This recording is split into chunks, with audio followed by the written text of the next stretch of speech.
আজ বিকেল 5টা নাগাদ ময়না লালুগেরিয়া সমবায় কৃষি উন্নয়ন সমিতির নির্বাচনে তৃণমূল কংগ্রেস জয়লাভ করে, সেই দৃশ্য ফুটে উঠল আমাদের ক্যামেরাতে। আজকের এই সমবায় সমিতিতে 40টি আসনে তৃণমূল কংগ্রেস ও বিরোধী জোটের মধ্যে প্রতিদ্বন্দ্বিতা হয়। সবকটি আসনে জয়লাভ করে তৃণমূল কংগ্রেস। জয়লাভ করার পর কর্মী সমর্থকরা সবুজ আবির মেখে বিজয় উল্লাসে মেতে ওঠেন। দেখুন সেই দৃশ্য আমাদের ক্যামেরাতে।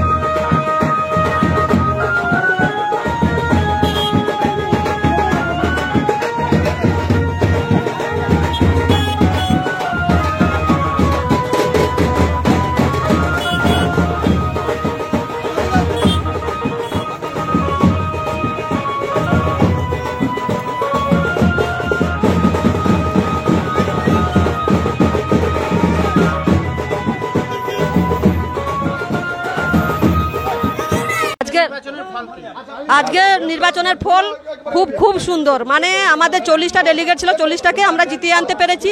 এর জন্য অবদান আমার লালুয়াগড়া সমবায় সমিতির কার্যকলাপ। এত সুন্দর কাজ হয়েছে, বিগত 5 বছরে যে কাজ করেছে তার জন্য মানুষ হাত তুলে আশীর্বাদ করেছেন এবং আজকে তার রেজাল্টেও প্রমাণ করে দিয়েছেন যে সমবায় সমিতি কতটা ভালো। এর জন্য আমাদের লালুয়াগড়া সমবায় সমিতির ম্যানেজার বাবু আছেন, রঞ্জিত হাজার আছেন এবং সর্বোপরি আমার দলের সভাপতি সনদ গায়েন মহাশয় এবং পঞ্চায়েত সদস্যরা এবং সবাইয়ের সহযোগিতায় আমরা আজকে সুন্দরভাবে জিতে বেরিয়ে আসতে পারছি। সবাইকে সদস্যদেরকে এটাই বলবো যে 5 বছর কাজ করার সুযোগ করে দিয়েছি, আমরা জিতিয়ে আনতে পেরেছি। কাজ করে সমবায় সমিতিকে আরও বেটার জায়গায় যেন নিয়ে যেতে পারে, এটাই আমাদের কাছে আশা থাকবে। আমি প্রধান হিসাবে এটাই বলবো যে আরও সুন্দরভাবে আমার সমবায় সমিতি ভালো মানুষের পাশে থাকুক, কাজ করুক। আমার নাম সবিতা সিংহ, আমি নৈচনপুর ওয়ানের প্রধান। আমি প্রথমেই ধন্যবাদ এবং অভিনন্দন জানাবো লালুয়াগড়িয়া সমবায় কৃষি উন্নয়ন সমিতির সমস্ত সদস্যা, যে সমস্ত প্রার্থীরা জয়ী হয়েছেন তাদেরকে, এবং আবার নৈচনপুর ওয়ান অঞ্চলের তৃণমূল কংগ্রেসের সমস্ত কর্তা ব্যক্তিদের। আমাদের তমলুক ঘাটাল সেন্ট্রাল কোঅপারেটিভ ব্যাংকের পক্ষ থেকে অসংখ্য ধন্যবাদ এবং শুভেচ্ছা। ময়নার অন্যতম এই প্রতিষ্ঠান, আর্থিক প্রতিষ্ঠান। আমরা আগামী লোকসভা নির্বাচনের আগে এই সমবায় সমিতি নির্বাচনের উপরে আমাদের অনেক কিছু নির্ভর করছিল। এই সমবায় সমিতি নির্বাচনে তৃণমূল কংগ্রেসের বিপুল জয়ের ফলে ময়নার সমস্ত অঞ্চলেই সমস্ত নেতৃত্বরা আবার পুনরায় অক্সিজেন পেল এবং আগামী নির্বাচনে আমাদের সঙ্গে বিজেপি যে পেরে উঠবে না তার একটা প্রমাণ আজকে আমরা দিতে পারলাম। এই সমবায় সমিতি নির্বাচন বিভিন্ন ধরনের মানুষের কাছে একটা আশঙ্কা তৈরি হয়েছিল, কিন্তু আমি জানতাম এই সমবায় সমিতি নির্বাচনে তৃণমূল কংগ্রেসের বোর্ড থাকাকালীন যে সমস্ত সুযোগ সুবিধা এলাকার সমস্ত সদস্যরা পেয়েছেন শুধুমাত্র সম্ভব হয়েছে মমতা বন্দ্যোপাধ্যায়ের জন্য। তাই পুনরাবৃত্তি আবার ঘটল। সমস্ত মানুষ, সমস্ত ভোটার তৃণমূল কংগ্রেসের উপরে সম্পূর্ণ আস্থা বিশ্বাস রেখে আবার নতুনভাবে তৃণমূল কংগ্রেসেরই বোর্ড তৈরি করেছেন। আমরা প্রতিশ্রুতি দিচ্ছি আমাদের তমলুক ঘাটাল সেন্ট্রাল কোঅপারেটিভ ব্যাংকের পক্ষ থেকে আগামী দিনে এই সমবায় সমিতি নির্বাচনের জন্য আমাদের ঘাটাল ব্যাংকের যা যাবতীয় সুযোগ সুবিধা রয়েছে সব কিছু আমরা এখানে দেবো এবং এই এলাকার প্রত্যেকটি মানুষ আমাদের তমলুক ঘাটাল সেন্ট্রাল কোঅপারেটিভ ব্যাংকের সাহায্যে সমবায় সমিতির মাধ্যমে যাতে পুনরায় সরকারি সহযোগিতা থেকে বঞ্চিত না হন সেদিকটা আমরা লক্ষ্য রাখবো। এবং এই এলাকার নৈচনপুর ওয়ান গ্রাম পঞ্চায়েতের আমাদের সমস্ত প্রধান, আমাদের সনদ গায়েন সভাপতি, আমাদের সন্দীপন জানা, প্রদ্যোৎবাবু উপপ্রধান, সমস্ত নেতৃত্বের কাছে আমরা কৃতজ্ঞ থাকব যে সবাই আমাদেরকে দেখিয়ে দিয়েছেন যে ওনারা এক এবং অটুট। ওনাদের জন্যই আমরা আরও বেশি করে পুনরাবৃত্তি ঘটাবো আগামী সামনে লোকসভা নির্বাচনে।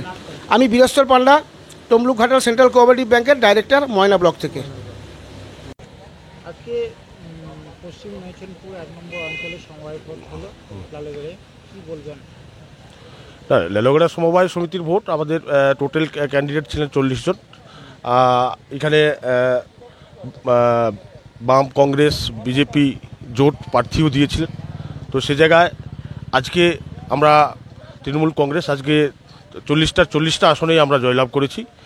এই জয় আমাদের কাছে সুনিশ্চিত আগে থেকেই ছিল এবং কারণ এই লালুগড়া সমবায় সমিতি যেভাবে উন্নয়ন করে চলেছে মানুষের, এবং রাজ্য থেকে তিনবার পুরস্কার নিয়েছে, এবং পূর্ব মেদিনীপুরে যদি বলা যায় পূর্ব মেদিনীপুরের তৃতীয় পজিশন, এবং ময়নাতে সবের সেরা এই লালুয়াগড়া সমবায় সমিতি। এই সমবায় সমিতির আগের বোর্ড আমাদের টিএমসিডি ছিল, এবং বোর্ডের যারা মেম্বার ছিল তারা সবসময় মানুষের পাশে থেকেছে, মানুষের কাছে থেকেছে, মানুষকে তাদের নানা রকম সুযোগ সুবিধার কাজ করে দিয়েছে। এবং তার সাথে সাথে আজকে যে নির্বাচন হয়েছে, আজকে নির্বাচনে আপনারা রেজাল্ট দেখেছেন, এই জয় নৈছনপুর 1 সাধারণ মানুষের জয়। এই জয় আমরা আজকে মমতা ব্যানার্জির হাতকে আরও শক্ত করবে এই আগামী লোকসভা নির্বাচনে, এটা নিশ্চিত। এবং এইটা নৈছনপুর 1, এই নৈছনপুর 1 এটা যে তৃণমূলের শক্ত ঘাঁটি। আজকে জোট প্রার্থী যারা হয়েছিল এবং জোটের যারা এখানে কুৎসা করে বেরিয়েছিল, বাড়ি বাড়ি গিয়ে টাকা পয়সা দিয়ে কুৎসার উঠছিল, তারা আজকে বুঝতে পেরে গেছে যে নৈছনপুর 1 এটা তৃণমূলের শক্ত ঘাঁটি। আগামী দিনে এখানে লোকসভাতেও আমরা এই নৈছনপুর 1 একটা বিশাল পরিমাণ লিড দেবো, এটা তো সুনিশ্চিত। এবং তার সাথে তো বলি, এখানে বিধানসভাতেও আমরা লিড দিয়েছি, গ্রাম পঞ্চায়েতে আমরা লিড দিয়েছি, অঞ্চল গড়েছি। তো এখানে বিজেপি, সিপিএম, কংগ্রেস এদের কোনো স্থান হবে না, এবং আগামী দিনে এরা পারবেও না। তো তার কারণে বলছি, এখানে এই কুৎসা, এই যে তৃণমূলের নামে যে কুৎসা, যে অপপ্রচার, এই অপপ্রচার বন্ধ করুন। যতই তৃণমূলের নামে যতই অপপ্রচার, যতই কুৎসা করবে, তত আমাদের ভোট ব্যাংক বাড়বে।